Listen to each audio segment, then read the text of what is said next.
Today's topic is performance bonds and documentary credit. It's perhaps not the most exciting topic in the world. I will argue that. Welcome all those who have arrived. It is the final episode of Trade Law. I'm sorry there is no cliffhanger here, nobody dies. But at least you will know something about performance bonds and documentary credit today. Show of hands, who has actually used performance bonds in your work? Made your supplier sign a performance bond, or has somebody asked you to sign a performance bond and you happily, or should I say blindly, signed it? Anybody signed a performance bond? No? Maybe you signed it, you didn't even realize? So then some of you are asking your friend, what is a performance bond? So it's okay, if you don't know, that's why you are here. If you knew already, then why are you here? Documentary credit. Any of you use letter of credit?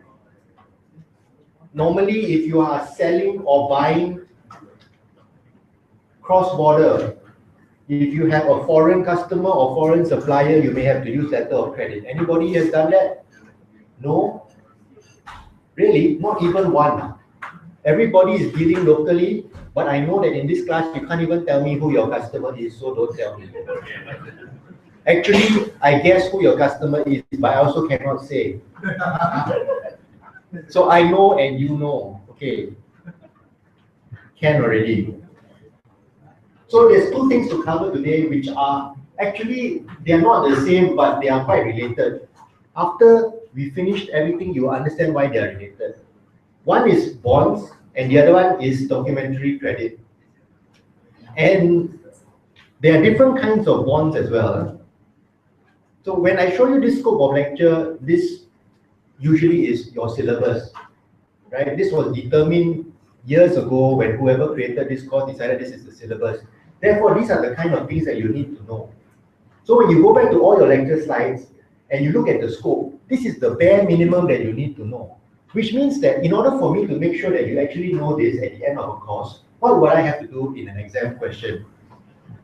I would probably have to ask you a question related to something that you know. I am not giving you any hints, of course, but I'm just telling you what is important, right? So this is one part of our lecture today. We'll look at bonds, the other part we'll look at documentary credit. And for documentary credit, to me, the only way to actually learn how to make LC is to actually do the LC. And we will actually do the LC. I actually have sample LCs here ready for you to do. Okay? And for those of you who have been using LCs on a regular basis, you say, hey, it's so simple. Okay? The rest of you will be wondering what is going on. But first we start with bonds. Performance bonds, right? There are many kinds of bonds. There are 3 resources, 3 good articles you can read. I tested all of these links and they all work. And so these will explain to you in greater detail if you want to know. This is for your knowledge, for your use in work. What is examinable is in these slides. You understand what I'm saying? But I give you this resource in case you want to know, because I believe that in future, if you ever need more details, you will want to go and get these things. Yeah? So the first one from Singapore law is actually, I should click on it. If you notice, a lot of your notes actually came from this website. Maybe you haven't read your notes, so it's okay. It happens, I know. I've attended classes before. So Singapore law, for those of you who are seeing this site for the first time, is a website which was actually maintained by the Academy of Law. And so they have judges and professors writing about the law of Singapore. And so this is available to you in the public, and is meant to be written for the public to understand. Meant to be. Sometimes it may be a bit dense still, but I can tell you it's a whole lot better than trying to read the statutes or read a law textbook. So this is a good introduction The other one, the second link, is this article in the Law Gazette. The Law Gazette is a publication of the Law Society of Singapore, and many lawyers write articles on different topics, on different new developments in the law. So this particular one is written by this particular lawyer. Okay, he's a good guy. He's my ex-colleague, right? So he talks about some cases that have happened. Okay, so you want to know more about how performance bonds have been used. And the last one is a PDF from the BCA, an actual government sample of what a banker's guarantee, which is required under BCA, will look like. So these are the different. I shouldn't have toggled, but right. Okay, back to here. So these are resources you can refer to for your further education. Okay, so when do you use performance bonds? Okay, I'm assuming that since nobody raised your hand, you are not sure, or maybe you are thinking maybe it was used in the wrong way. Let me remove this first.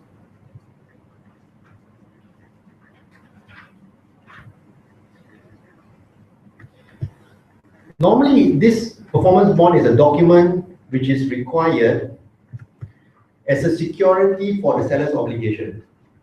This is if you need to protect yourself, okay? Because sometimes you are going into a deal and you don't know whether the deal will actually go through, and you want to protect yourself with some guarantee. But the thing is that, you know, what are the scenarios that can happen? Maybe the seller, your seller, refuses to sign contract after you award to them. So can you imagine you issued a RFP and different people bid for it, and then you chose this one, the best bid, I give to you, I award to you, and then after that, just when I'm ready to take delivery, you change your mind and say, sorry, I cannot deliver, my company has closed down. Or I cannot deliver because I cannot get stock. What am I going to do? Am I stuck? Suing is, in a way, not much use, because what am I going to get? I'm already in trouble. I need some cash right now so I can quickly go and find another supplier. Okay? What about next one? Seller does not return advance monies paid. Maybe I awarded to you and I gave you the 30% deposit which is required under your terms. Okay? Because I know he needs money to get things started. So I give him the 30% first so he can actually start production. But it turns out he never started production. He's not going to get anything done, and he's not going to return me my advance either. What must I do now? Sue him. Wow. And you know how troublesome it is to sue people? I mean, as much as we have so many case law that we've been learning and we're studying law, suing people is one of the most troublesome things to do. Yeah? And it's a lot of effort, a lot of time. That's why you pay lawyers so much for it. Okay? So, you think, what about third scenario? Seller is late. I awarded to him over here. And very crucial, I must have it on the 25th of October, which is tomorrow, right? Because I need to turn around, deliver to somewhere else, back to back. But 25th comes, 25th goes, nothing. What do I do now? Sue. But again, as I said, suing is one of the most troublesome things to do. And the last one, seller does not fulfill warranty claim. Right? So again, if seller does not fulfill warranty, what do you want to do? You want to sue? I'm not discouraging you from suing. I'm just telling you there is effort. What if there were a way to get your money without suing? Wouldn't you like that? Sounds like a scam, right? How do I get my money without suing? So what you need is the money to be kept somewhere that you can actually take it. Right? The money is kept somewhere that you can actually take it if something goes wrong. If any of those scenarios from the previous slide happen, there is money somewhere that I can just take. But where is this money? How is it? Who's going to keep it? Who's going to store it? Okay. Okay, so there are two kinds of bonds. One is the conditional bond. The conditional bond means the beneficiary, that's me. I can only claim if there is a particular event or situation. For example, I say that if he does not return me my advance money, then I can get my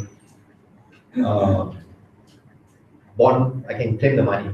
Or if no delivery on time, I can claim the money. Or if no delivery at all, I can claim my money. So this is a conditional bond. It depends on the condition or the event to happen. There's also the unconditional bond. This one is superb. I don't need to prove. I don't need to prove you were late. I don't need to prove that you didn't return me the money. I don't need to prove that you didn't deliver. I just demand. That one is fierce. If you go and sign the second one, it's good luck to you. Okay, that's on demand. The moment I decide that I'm entitled to claim, I will ask for money. Okay, who will sign such? Yeah, people sign such things. If you want the deal bad enough, you sign. What if I am one of those guys who just called? Even though I cannot prove that he was late. Actually, on the 25th, he did deliver, 11:59 p.m. But I want to call on the bond. How can he stop me? Okay.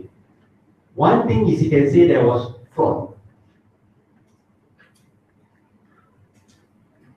If he can prove that I am trying to commit a fraud, that there's actually no good reason, then he can ask for an injunction.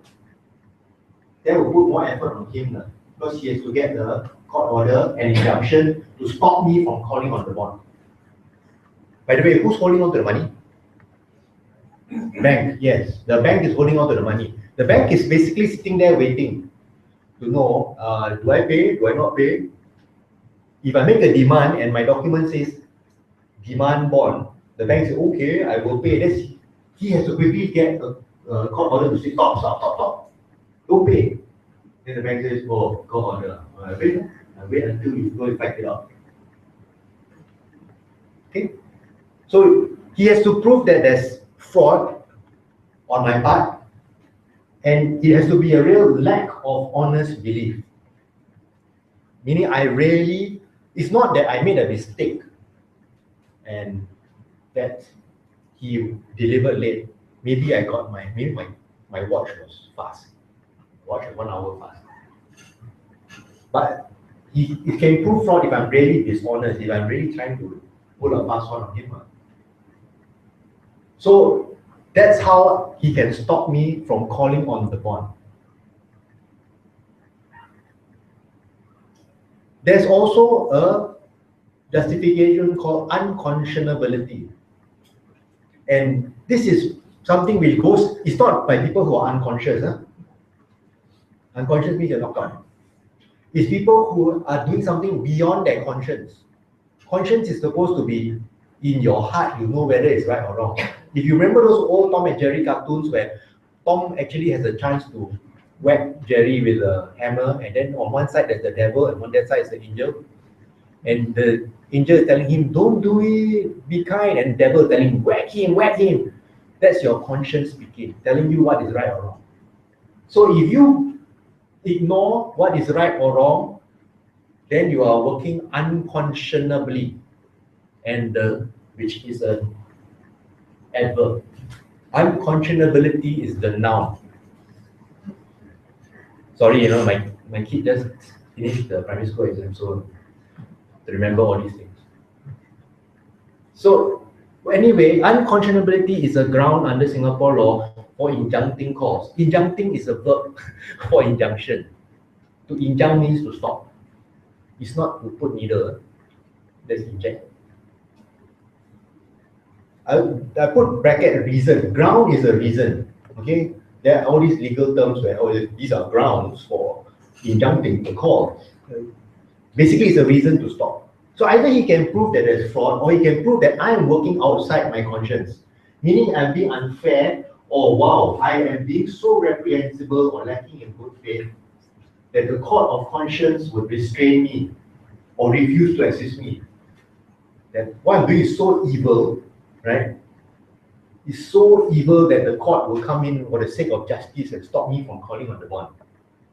That's an exciting story, right? So if you're interested, go and read the case, Bokotra construction or GHL. Well, what was so evil that they will actually consider stopping the call on the bond? So other than if the beneficiary is like pure evil or trying to commit a fraud, if other than that, you should be able to call on your bond. So what are the kinds of bonds you want to ask for? Remember, we had different scenarios, right?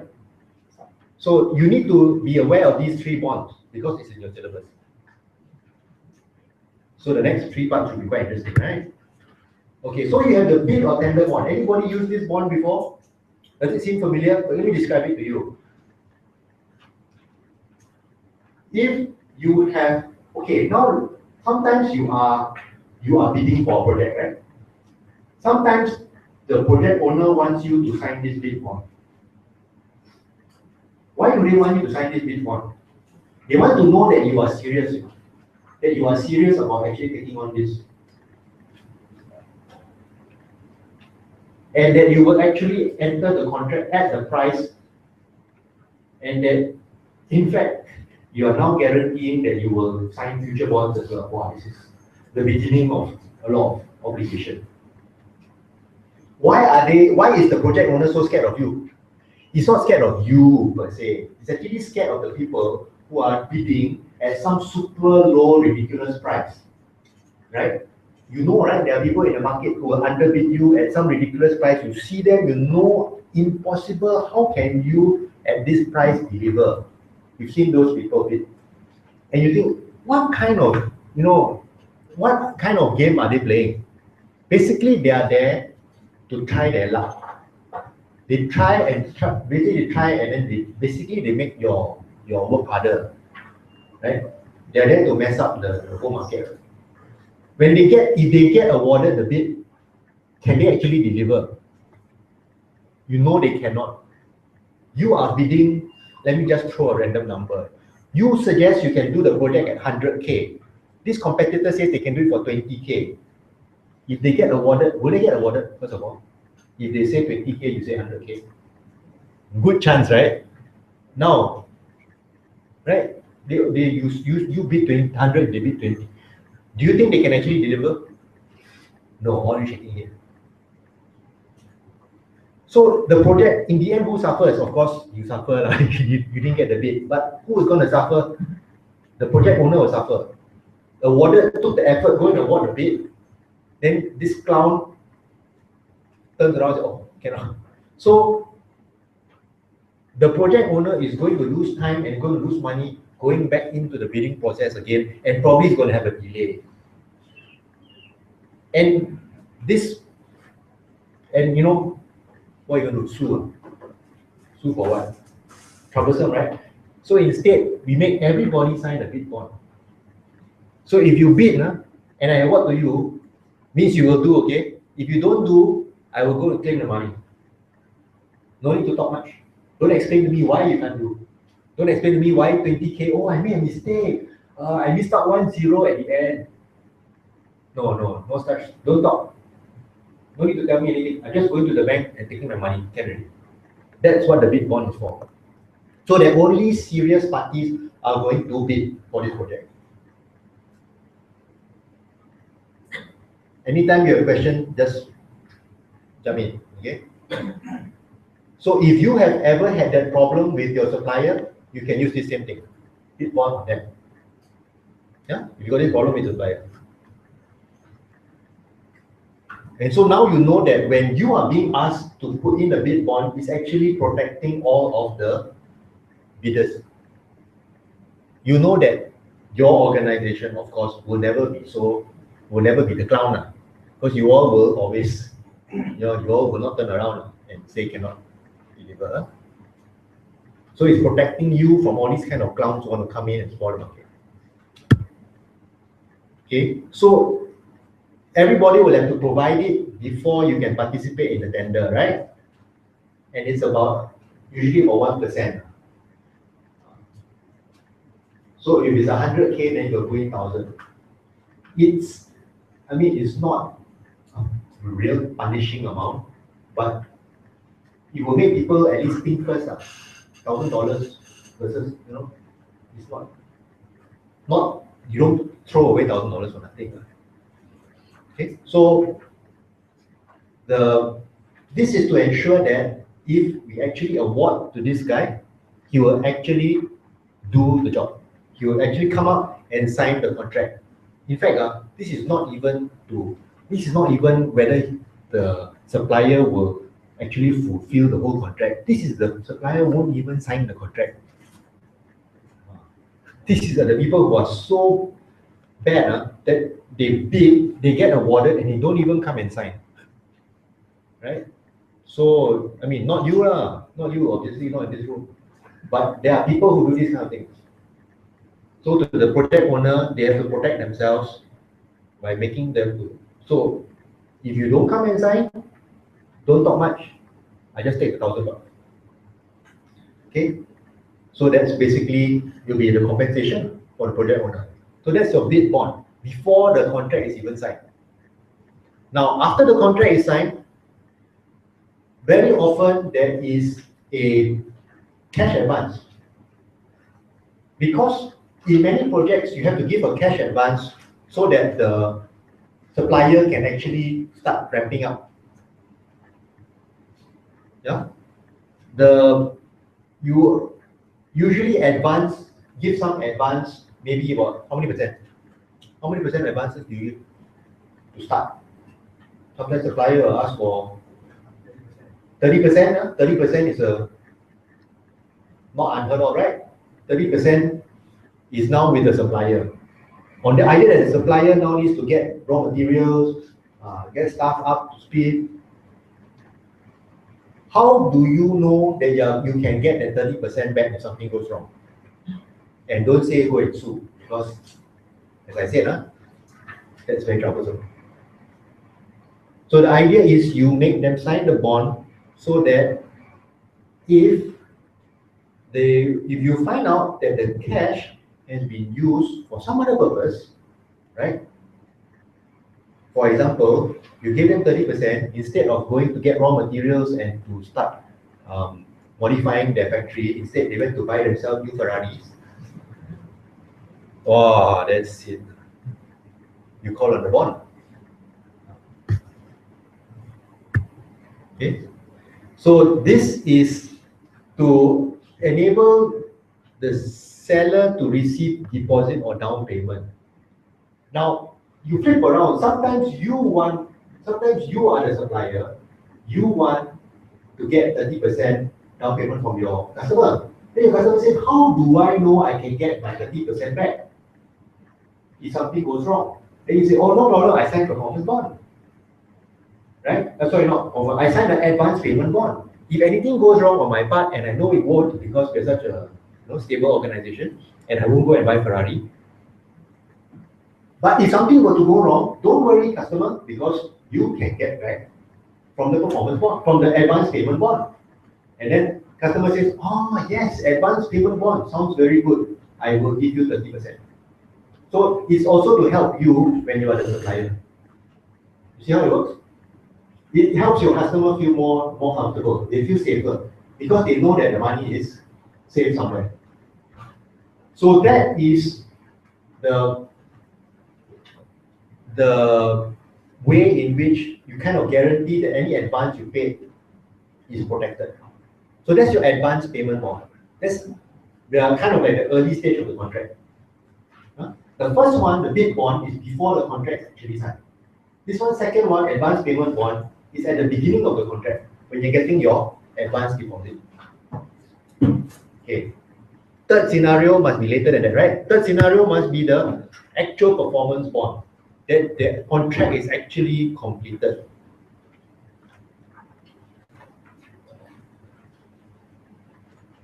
Now, if you want to look at it from a pure contract law point of view, actually, if the contractor does not perform the contract, in contract law, what would you do? If they do not they do not perform the contract, what is that called? A breach. That's right. If anything we learn from 10 weeks of contract law, it's called a breach. Actually, you didn't even need to attend 10 weeks of contract law, you know there's a breach. And if there's a breach of contract, what do? Sue. See, you didn't even need to go for 10 weeks of contract law, you sue. Breach, then sue, right? Instinct. Then why, after going through all that 10 weeks of contract law and 5 weeks of trade law, then I tell you now there's a way called performance bond. Hey, what is a performance bond meant for? The thing is that your performance bond will be some percentage. It won't be everything. It won't be everything. It will be some percentage that TBN to be negotiated. Okay? You can negotiate, but I mean, 10% would be a sensible, regular kind of number. The idea is that if they don't deliver, at least you get something. Because the problem that you have with a contractor that goes, for example, a contractor that goes bust, that is your nightmare, right? A rich contractor that does not perform, that's okay. Sue them, they got money. Just get your compensation. But what you are afraid of is the contractor who, halfway through the project starts telling you, oh, my cash flow very bad. My business not doing well. My staff all leaving. You know that when this is when you start thinking this is not going to end well. And then finally, like the day before the last milestone, cannot deliver. My company will collapse. Wow! You sue them also, there's no money, right? So what is your backup? Your backup is you've got something in your performance bond. It's not everything. It's not everything, but it's something. It's a little backup. It's a little like insurance of sorts, with small I, not capital I insurance. So this is how performance bond comes into play.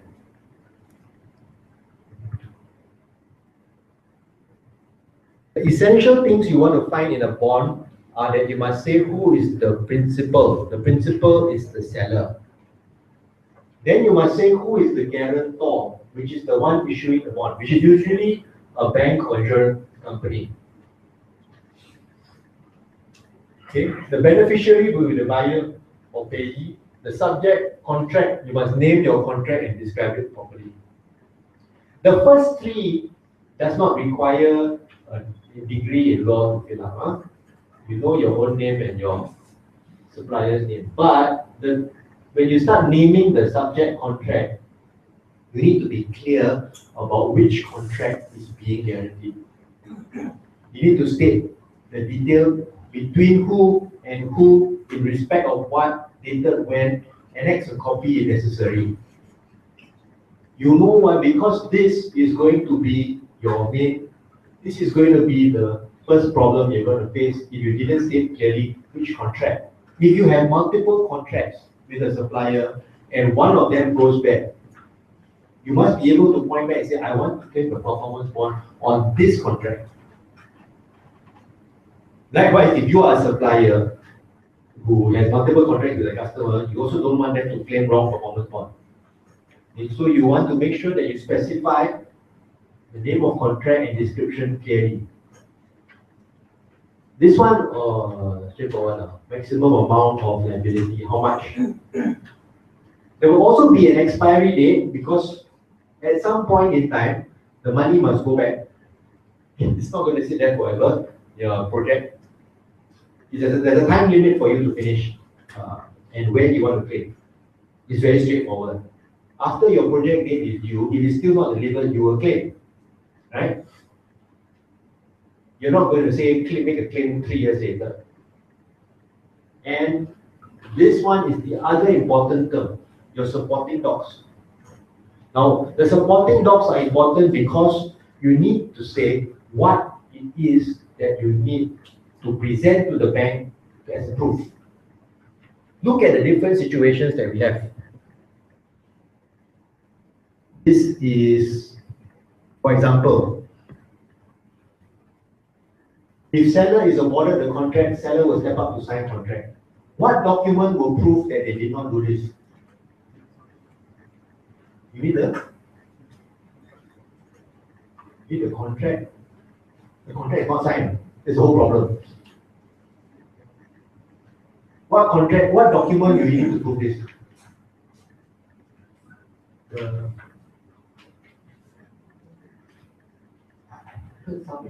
answers sound quite real.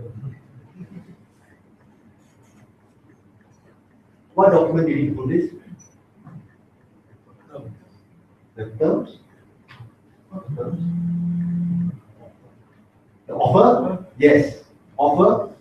The award, the offer, to show that you've actually given the award, the offer to this seller.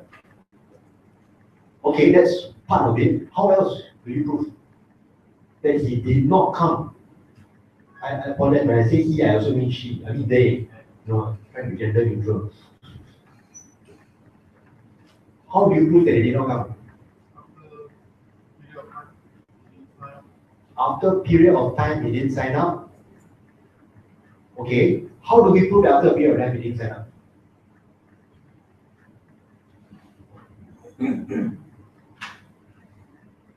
I agree with that. It's after a period of time. How do we prove he didn't come? Time lapse. Okay. You can build it into your what? After 30 days, did not turn up. Yes. So you put that as one of your trigger events. If he does not sign within 30 days, which is stated in the what, activates. That's the condition. You can put it there. You can also put within 14 days of being notified. As you send him notification. Please note that you are late for signing. Last chance. So it's up to you to work out what will trigger. Yeah. So at the time lapses, whatever triggers it.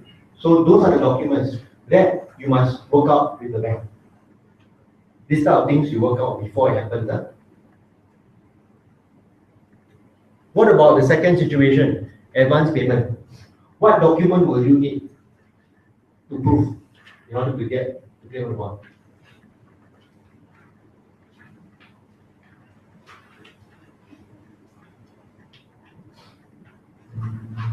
First one you probably need is the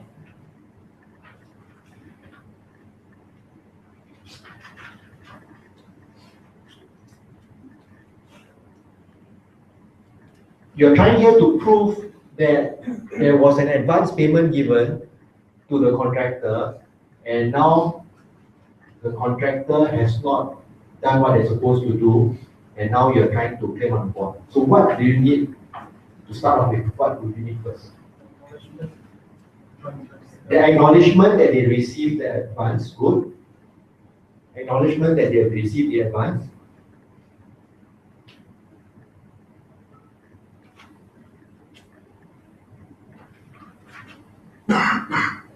And then generally speaking, you should have one more thing.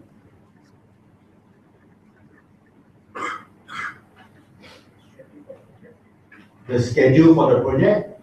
The schedule, okay, makes sense. The schedule for the project will be linked to how you are going to prove that they did not do what they're supposed to do. Very often, you may need to actually send a written notice saying that we know that according to this schedule, this has not been done. So we are calling on the bond. That may be part of it. You make the notice. Right?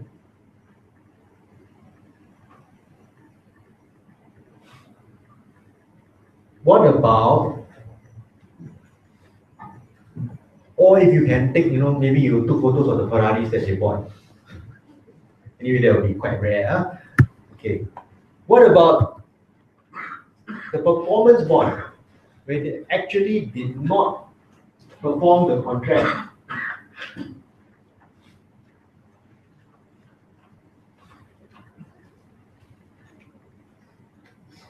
What document do you think you will need to show?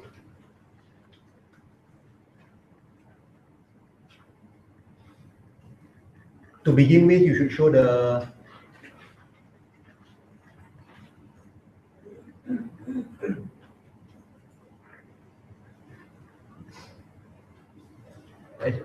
contract, correct? And you must definitely show the contract to show what is it that's breached.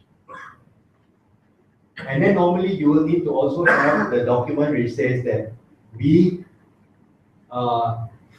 give you notice that you have breached the contract by doing this.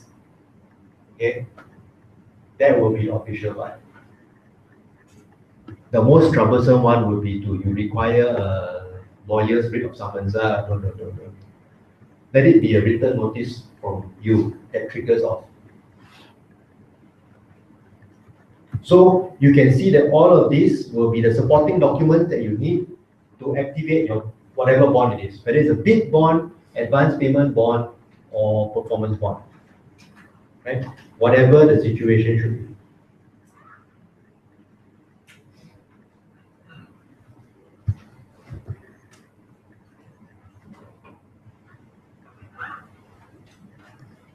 Okay. Now, sometimes there are documents which have these are if you see these documents being required inside the performance bond, then these make it more strict on how you're going to enforce the performance bond. Okay. If the seller's consent is needed, that means your supplier must give a written confirmation. Yes, I agree, I breached. So you are laughing. You're thinking, really, will people do that? Possible, sometimes they know, right? They might as well just release the performance bond, then you don't bother them anymore. Possible, can be done. Yeah, it'll be harder. The second one is an arbitration award or a court award. This is not the same as Academy Award or Grammy Award. Meaning a decision by an arbitrator or by a judge. And that means you've already actually gone to court with this. Then you can claim on the bond. These are really strict. That means you actually have to go to court and prove that there was a breach of the contract. Now, if you are asked to sign a performance bond, I suggest to you that you want to have this in your performance bond on your side, because it makes it really hard for your customer to claim on the bond. So you see, how strict you want the bond to be depends on which side you're on, right? Whether you're the one wanting to claim or the one who is being forced to claim. If you require in the bond that there is an arbitration award or court award, that means they can only claim on the bond after they win the case. You all know what arbitration is? Did I go through? I mentioned it, right? Arbitration is not mediation. Mediation is everybody wins. We try and create value. All come to a reasonable compromise. Arbitration, no compromise. Kill each other. It's like going to court but without a judge. I mean, there's an arbitrator who will judge you. Actually, yeah, it's like going to court without wearing the long robes. Right. And without going to the very cold aircon place. So arbitration, you're fighting out, or court, you're fighting out. So if you are being asked to give a performance bond, yes, you can, sure you can claim on the bond if you win the case. Actually, if the bond is based on winning the case of arbitration or court award or court case, is there still any point in having a bond? Is there any point? Some of you are thinking, oh, I won already, right? I won already, why do I care about bond? There must be a reason. There must be some benefit in still having a bond, even though you have already won the case. Because a lot of people think, I won, man, why, who cares performance bond? I won performance bond 10%, small potatoes. I won 100%. Why do you still want a performance bond?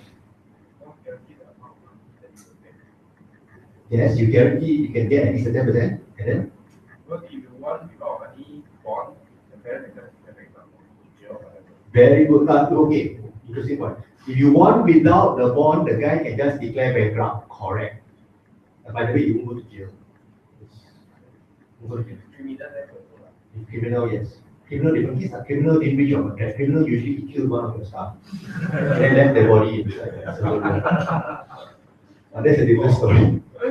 Consider finance, the government finance amount of money, monetary fine. So if the person cannot afford, right? In view of that, they let you go to jail for 1 week. Oh, very good question. His question is, sometimes government fine, if you cannot afford, you go to jail for 1 week. Therefore? The fine is not paid up. Because you have no money to pay, then you go to jail for 1 week for that amount. Yeah, because he can't pay the fine, in lieu of that, he goes to jail. That's right. So that is only applies for criminal case, I think. Yes, it only applies for criminal case. For civil case, you do not have the opportunity to put people in jail. No, it's a good question. Because you see, in normal usage, every time we think of going to court, we think of somebody wearing orange jumpsuit and got handcuffs. Right? You know, right? They wear orange suits and they wear handcuffs. You should drop by the night court sometimes. No, that's very interesting. But on the other hand, most of us don't encounter wearing the orange jumpsuit and handcuffs. I'm sorry, I hope none of us ever have to wear the orange suit and handcuffs. Our cases will be more party to party rather than government to party. Okay, in your case, I don't even want to think about it. So it is only when you commit an offense under a particular law, like for example, okay, theft and robbery, very straightforward. They might fine you, but if you don't pay the fine, you. But there's also other laws which you can be fined. Road Traffic Act, the Environment Act, NEA, CPF Act. If you're an employer, you don't pay your CPF. Income tax, you don't pay the income tax. So it will start off with fine. And if you don't pay the fine, you can be sent to jail. Because by law, these are criminal offenses.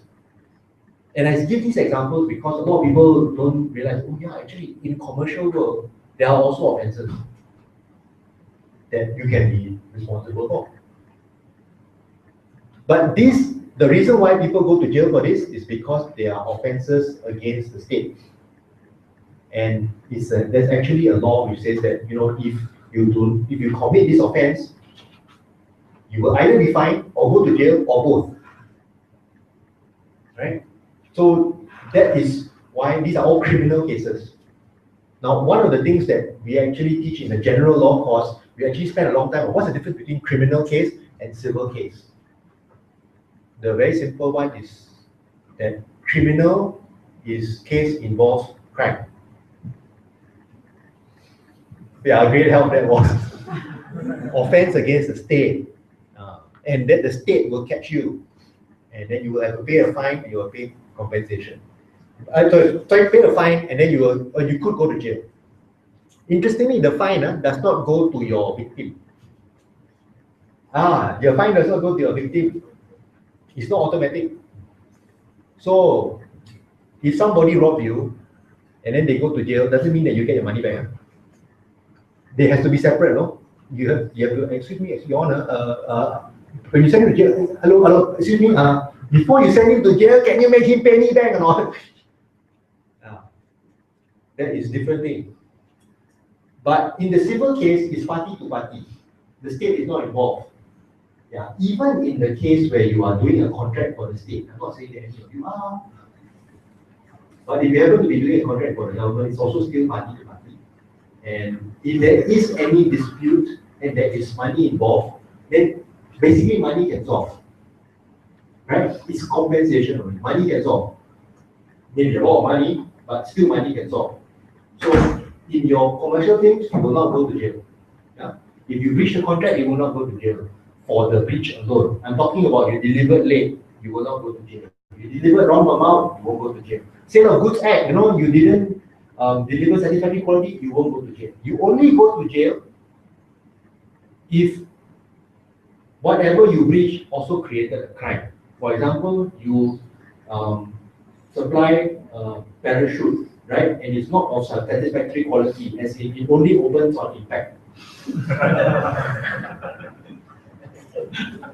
Okay, so you understand that would be a crime, because when the soldier is basically, but anyway, it's not funny lah. It's not funny. Okay? It's quite serious. I think then it's a crime. Then people go to jail. Yeah, but if it's just you didn't provide satisfactory quality, they put on whatever device that you have and then they utterly itchy, no, you won't go to jail. Okay, so very, very important thing to clarify, because I know you all don't cover the difference between civil and criminal, right? You all launch straight into contract, right? Because the assumption is none of you should be committing crimes in your workplace. If you are, don't tell me about it. Okay. So I'm going to start a bit on documentary credit. Okay, I'm going to go through the logic of the documentary credit because we are fresh from this thing of performance bond. And this is the part which is related to it. Then we will take a break around 7. Yeah, and after the break, then we actually go through the mechanics of doing the documentary credit. Now, the letter of credit is a form of documentary credit, just as we know a letter is a form of document. You'll be amazed how these things which look so complicated actually are quite simple explanation. And okay, so who has used letters of credit? Surely somebody has used letters of credit before. So classified, so top secret. I'm not asking you what country, I'm just saying used before or not. Maybe in your previous job, no, nobody. You heard of letter of credit? Seen one before left on the table? Not even. This is one of those funny things, right? So when I started practice, this is one of those years ago when I started practice without having studied banking law, because it's one of those options I didn't take in law school in my final year. I decided to take other options instead, like intellectual property, because I thought, wow, this is fun, man, banking law. So what happens to me when I first start work in my first law firm? What is the first job that they ask me to do? Banking law, correct. So I told my boss, actually I never studied banking law. Then he gives me the book and says, now you do. Yeah. So never say never. But after that, learn the hard way, learn what letter of credit was. If you write you a letter, give you credit. First time I saw, so I feel for you. If you have not seen letter of credit before, I feel for you really, because I was once there trying to learn in the middle of, at least now you're here in the classroom. So this is usually given when you have to buy something from overseas or sell something from overseas. So if you are the buyer, how do you normally send money overseas? Right? There are a few ways you can do it.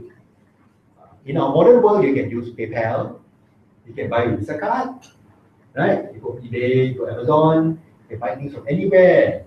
You can buy from Taobao, you can buy from, I'm smiling already, right? Victoria's Secret for ladies, popular. So these are the ways they normally buy things overseas. In the old days, people do things like TT, telegraphic transfer. We fill up this form with the carbon paper and make a mistake, they have to use another form again. And then the bank will take 2 working days to transfer the money. Or we can use like cash system. You go to a money changer, you tell him you need this money to go to whatever country, and somehow after he takes the money from you, he will mysteriously appear in the other country. Right? Have you heard about that system? That also works.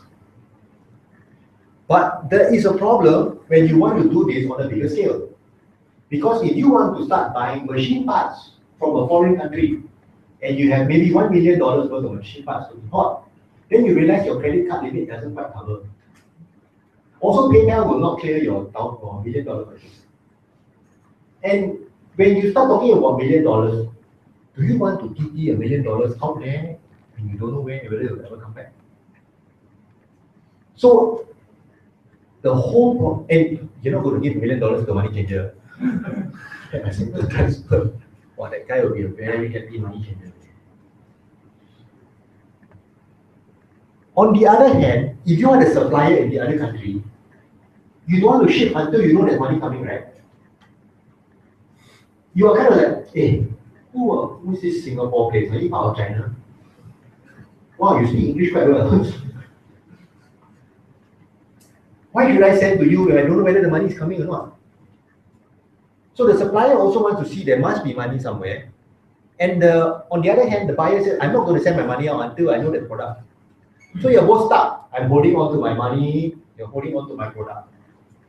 And can't do business. So again, we need somebody neutral in the center whom we trust to hold the money. Again, it's the bank. Right? Today you have learned 2 parts of banking law already. So the person who is of sufficient credit standing, which is usually the bank, will hold the money.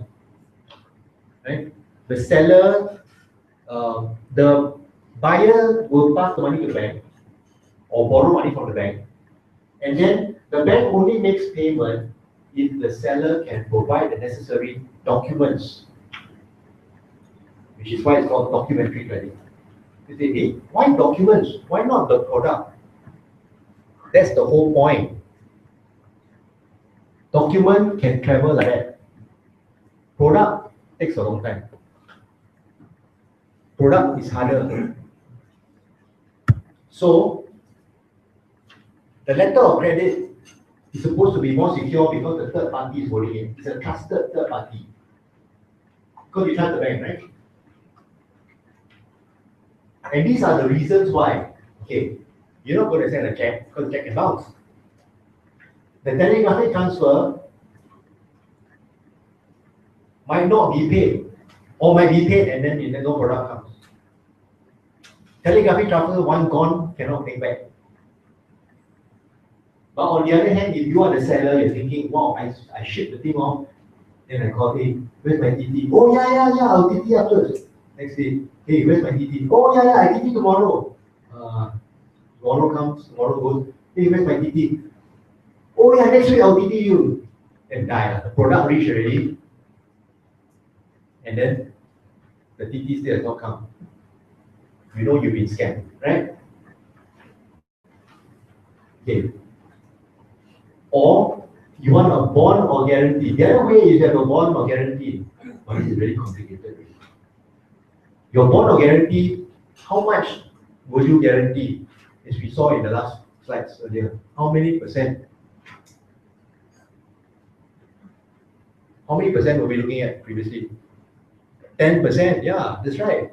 That's not much. Your whole shipment has gone already. So you need a letter of credit, and the letter of credit is basically this system by which the bank holds the money, and the bank will say, I hold this first. Seller can feel safe because seller knows that a bank is holding the money. There is money in a bank. Buyer can feel safe because buyer knows my money is safe in the bank and won't be released until the document passes through. Okay, again, it's not that the product passes through, it is the document passes through. Okay. Now the fascinating thing about this is that this is now between two countries. If you were doing this locally, you don't need letter of credit. I think it's ridiculous. Don't use letter of credit locally, right? You can see the party. Your problem arises because you're in different countries. You know you can't touch each other. I can tell you, whatever law you want to use, you want to sue somebody in another country. If you think it's hard to sue somebody in Singapore, try suing somebody in another country. Worse. You have to fly there. Well, if you want to sue them, you can't expect them to fly to you. Can you please come to Singapore so I can sue you? Dreaming. You probably have to fly there or engage lawyers there. Hopefully they are the same language. Hopefully it's one of those countries where the judges cannot be delayed. As you know, there are some countries in the region where cases can mysteriously disappear, mysteriously be delayed, so that until your grandchildren, then the case will be heard. So, what kind of law are we going to use? Have you ever tried negotiating and trying to get your counterparty to use Singapore law? Right? Some of you, I know some of you have this problem. You try to put Singapore law in your contract, then your counterparty says, "What? No, I want my country's laws." That's just for the contract. Can you imagine doing that for every payment? Well, fortunately, letter of credit has this thing called the International Set of Rules of the UCP. Yeah, the UCP is the Uniform Custom Practice for Documentary Credits, and it is an internationally recognized set of rules, which, by the way, is not automatic. You have to actually say between the parties that we will use UCP. The good thing about UCP is that it is uniform. It is international. So nobody can complain, "Hey, I want your country's one." It's international, right? What have you got to say? Everybody can follow it. Everybody can understand how it's supposed to be applied. All your Incoterms, where Incoterms come from, is internationally recognized. So the UCP is there. And if you don't say UCP, then you must follow the country of the issuing bank or confirming bank. Now we're getting into the jargon. Who is the issuing bank? Who is the confirming bank? What are these words? Don't worry. By the end of this day, you will understand. I hope. So, basic assumptions, if you use the UCP, this Uniform Custom Practice, is that the LC will be separate transaction from the contract of sale. So the bank doesn't need to care about the terms of the contract. That's fair, right? The bank doesn't, actually the bank, I'm just holding the money, man. Don't tell me what you do. I'm just holding the money. You just tell me when to pay, okay? You tell me when to pay. Don't tell me what milestone this, milestone that, what exclusion clause, satisfactory, quality, what sale of goods. I'm just holding the money, okay? You based on my LC, if the seller shows me this set of documents, I will pay. Fair? That's all I'm supposed to do. I'm the bank. Don't ask me to check the contract. I just want to hold the money. So the bank only cares about the document, not the goods. It's not my problem. Whatever the goods are, satisfactory, quality, fitness of purpose, not my problem. Matches description, matches sample, not my problem. I just want to look at the documents. So, if you have both decided to agree to use UCP, this is what you will say, okay? We agree that the letter of credit is separate transaction from the contract of sale. Whatever terms you work out, never mind. This is a separate deal. This means that the bank can still, okay, so the payment should be made, if the documents match. What if the documents don't match? Sometimes it can happen, right? Paperwork can be messed up. And then actually it was a careless mistake, typo. Well, if the beneficiary gives an indemnity, that means the one who's being paid, the seller says, I will give an indemnity, meaning that, I got money here, right? If you pay me and it turns out something was wrong, you can take that money. Yeah. The beneficiary can get paid still, if they can guarantee it. Maybe it's a seller. Otherwise, the seller, let's say the seller made a typo, and then, oh no, the bank says it does not comply. By the way, banks are very good at checking whether documents match or not. I remember the time when I actually went to sign for the bank loan. After signing seemed like about 20 copies, suddenly the bank officer says, Mr. your signature does not match the signature in our bank's records. Now you tell me after I signed 20, what's the difference? Look, you see this one in your bank records is enhanced. Wait. It's the same. No, you see at the last part on your letter G, the bank record has a circle there. Down here you only have a tick. Oh, okay. So they're very good at checking for compliance. So what if something is wrong with documents and I'm the seller? I say, I signed my signature, the wrong letter. Okay, so there must be a way to get paid. So if I give an indemnity, I say, hey bank, you pay me, okay? Don't worry, I have the money in an account here. If it turns out that it was wrong, then you just take it back. Okay, so you get paid. Second point, the bank must pay if the documents are in compliance, unless there is fraud. Yeah. So once I can show documents that match, the bank must pay. Okay? But if there is fraud on my part, then the bank doesn't pay. What is fraud? Example of fraud. Because breach of contract is one thing, right? If I said that I was supposed to deliver blue t-shirts, but instead of delivering blue t-shirts, I deliver orange t-shirts. Like the blue polo shirt and the orange polo shirt. That's a breach of contract. The bank doesn't care. Because if my documents match, they don't care what color the polo shirts are. What is fraud? Fraud is I don't even pack t-shirts. I pack waste paper. That is fraud. That one is not a question of matching sample, matching description, quality. Waste paper is not a substitute for polo shirt. I hope we all realize that. Otherwise, you look very funny when you leave the house. Yeah? So waste paper, you don't have to talk about the matching description. Like, I'm sorry, this is a waste paper. That's not match description of blue polo shirt. No, it's fraud. Okay. Okay. Now, so keep in mind what is fraud. And there's actual cases, where people actually are supposed to deliver machine parts and end up delivering waste metal or sawdust. Okay, so that's fraud. Yeah.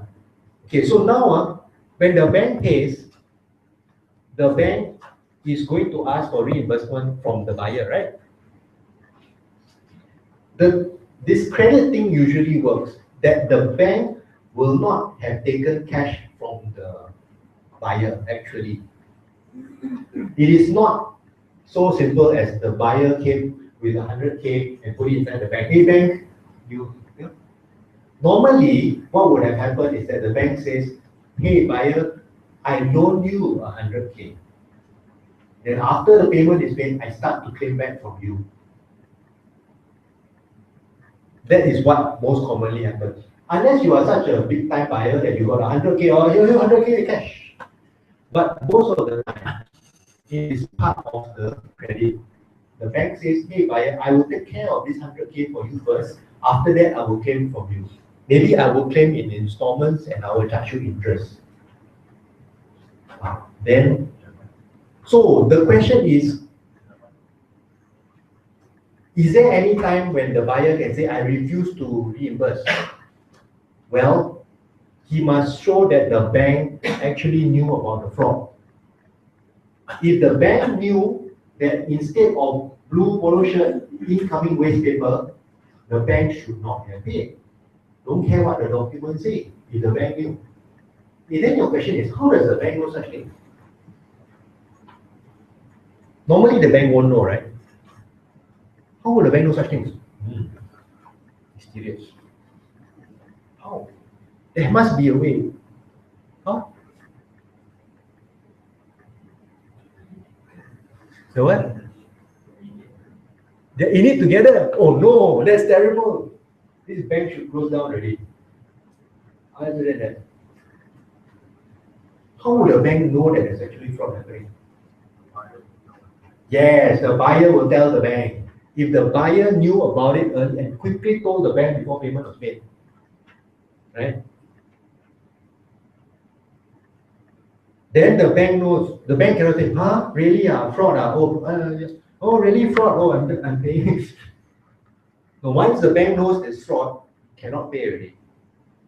So if you are the buyer, the moment you smell something fishy, assuming you're not buying fish, you smell something fishy, you straight away notify the bank. The bank, the notice of fraud, they cannot pay already. If they pay, then you say, bank, you're on your own, man. I'm not reimbursing you. I told you there was fraud. But you must show they have clear knowledge. Huh? If you're the buyer and you found fraud and you just say, wow, fraud, terrible, terrible, fraud, terrible, terrible. Didn't tell the bank. Then meanwhile the bank is doing its job and paying. Then the bank comes in, okay, we paid the seller already, reimburse. You paid already? But fraud. Early don't say. Paid already. So now, too bad, man. We paid the seller, you didn't tell us there was fraud, now you reimburse us. Okay, so that's how it works. Okay, so how does the letter of credit work? And this one, I want to thank our major banks in Singapore. They are so helpful, seriously. Because they show this, when they make this diagram. I did not get this printed for you all because it's the copyright in this belongs to the bank. And anyway, the link is there. You can print yourself. One sheet of paper. Okay, so here is the. There we go. See? Don't you love our local banks? OCBC is very good. They put a lot of things online. If you ever want to understand how banking transactions work, you just go to their website. Everything, all the forms are there. Right? You want samples, it's all there. Very good. I don't get paid any commission. I'm just saying that as an educator, I really love what they have done here. I hope they continue to make this available. Every year, wait. Hi. Okay, so the pre-shipment, what happens is that this is from the buyer's perspective. Now imagine you're a buyer. Let's buy some product. What product you buy from overseas? Big scale. Just shoot any product. Let's have some fun. What product?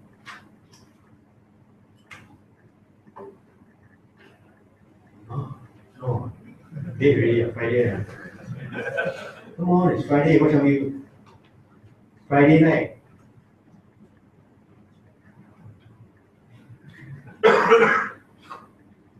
Okay, wine. Okay, good. Wine. Thank you. Okay, let's get one container load of wine. Some nice vintage, maybe a Shiraz, or a Riesling or whatever.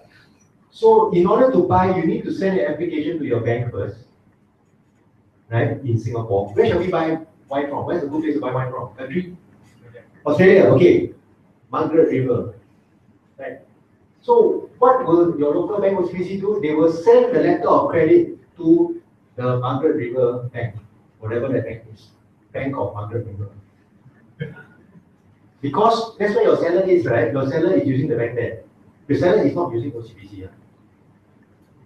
Then the seller will say, oh good, I got an LC, I know I'll get paid. the seller will then, can you see, ship out the goods and then submit the trade documents to his bank, not to your bank. He has no relationship with you. He will send it to his bank, Bank of Margaret River. And then these trade documents, what are they likely to be? Some examples are like this. Signed commercial invoice, packing list, negotiable insurance policy, full set of clean on board ocean bills of lading. What is a clean on board ocean bills of lading? It is outside your syllabus. Okay, better to get it? I just tell you the way it is. So the trade documents have reached the Bank of Margaret River. What will the Bank of Margaret River do? They will send it to OCBC. Then OCBC will, now we are in the post-shipment phase. They will notify you that they have received and checked. Right? So depending on what your deal was with OCBC, either you give them payment instructions, but usually no, actually you accept the bill. Then you also need to collect the trade documents. You notice that, oh, the trade documents, this one. You need these documents in order to go to the warehouse and pick it up. Otherwise the warehouse says, who are you? Who said you can take? So you need this thing. How will you get this? By paying money. Right? So therefore, these documents actually help to secure the deal. Huh? A brilliant system invented hundreds of years ago. But you make payments and correct. You make payment and collect the bill, or you accept the bill. Meaning that in some cases, like I said, you might not be paying 100%. You might be saying, you might have the deal with the bank that the bank is issuing you, is giving you a loan to purchase. So you say, oh, okay. Then the bank takes it that you are going to pay them because now you owe them, you owe the bank. Now, this is from the seller's point of view. The seller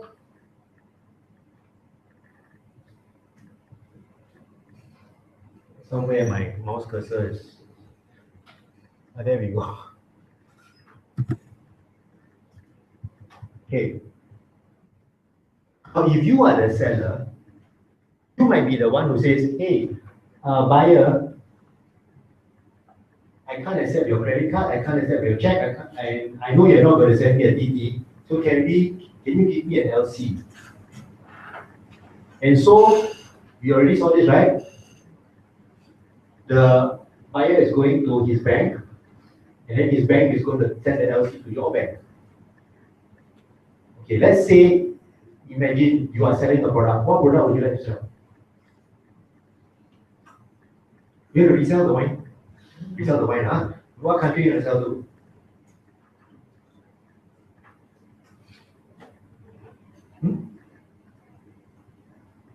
Let's shoot one country, any country. Where? Indonesia. Okay, so you're going to sell to Batam.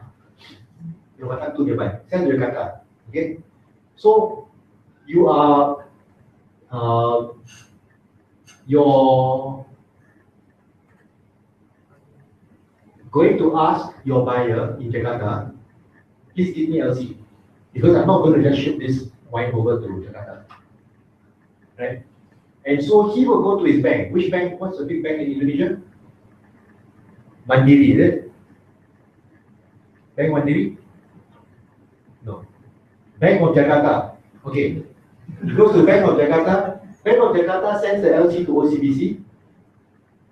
Then OCBC checks the LC and says, hey, there's an LC came in. Huh? Okay. Now, if you are not comfortable with the buyer's bank, say, who is this Bank of Jakarta? Never heard of them. Are they real or not? Or are they one of those fake banks? By the way, they can be such thing as fake bank. I'm not saying English, but there are some places in the world where you can get a one-man banking license. If you're not comfortable, you've never heard of this bank, then what you do is you ask your own bank to be a confirming bank. Can you be a confirming bank? Right. Now, that means OCBC will guarantee that you get paid. Why the heck would they do that? Commission, that's right, must be money involved. Because if they know who is Bank of Jakarta, even though you don't know, right? Because clearly they are more familiar with banks than you are. They say, oh, you want to be confirmed? Sure, we confirm. Sure, we confirm. Extra charge. So if OCBC becomes the confirming bank, now remember that term, we're going to come back to it after the break. Then you are given that extra amount of safety, of course, for the extra amount of cost. Now you are so happy, you decide to ship your container load of wine. And remember, when you ship your container load of wine, you also need to send the trade documents, right? Which is this. You prepare the trade documents and you give it to OCBC. What will OCBC do with these trade documents? It will take the trade documents and send it to buyer's bank, which is Bank of Jakarta. So Bank of Jakarta, you will tell Bank of Jakarta, hey guys, everything's okay. There's a interesting thing here. If OCBC is the confirming bank, they will pay you anyway. Once the documents match. Because they are confident that they can get back from the other guy. If they are not the confirming bank, meaning the normal one, right? They are just merely an advising bank. They're just giving you the advice only. They won't pay you yet. They will wait until money comes from the other guy, then they will funnel over to you. Okay. So if they are confirming bank, you get paid sooner. If they're advising bank, you have to wait. So what happens? They send to Bank of Jakarta. Bank of Jakarta checks the trade documents, and then they say, okay, it's fine. We will transmit the money to OCBC. At this point, can you get paid yet? It depends on whether OCBC was confirming bank or merely advising bank. Anyway, OCBC gets paid at this point. And okay, this one, ignore the purple one. The last part is that whether you got money or not lah. Okay, ignore the last one. Get paid already. Okay, so not bad, right? You get paid, your product is out, your wine is out. Now, is there a big picture to show that our other local banks are also very on the ball?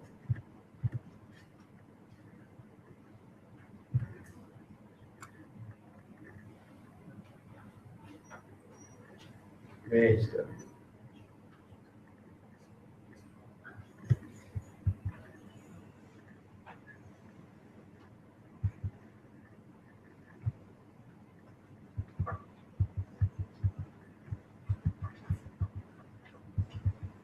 Somewhere along here there was a...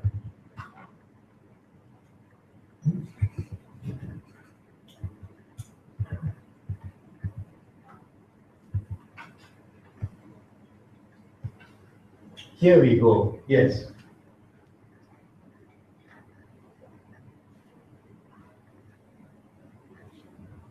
This is a long story. Let me go down.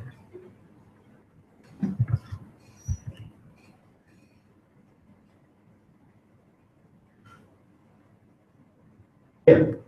Okay, step one. Oh, it's on just now, right? When you were the buyer, you made a deal first with your seller. Remember, you're the buyer? You the Margaret River supplier, okay? Then now step two, you went to your own bank and said, hey, can you issue letter of credit for me, please? I want to get wine from Margaret River. They are issuing bank because they are issuing the LC. Step three, they went to tell the Margaret River Bank. And Margaret River Bank themselves, they will decide to be advising or confirming. Advising means which one waits for the money to come, then pay. Advising. Which one will pay first? Confirming. Very good. See, got it ready. And then depends on when the documents come, the money goes to the seller. Yay. So that's the big picture. Okay. I'm trying to get back to the, where is the slide? Okay.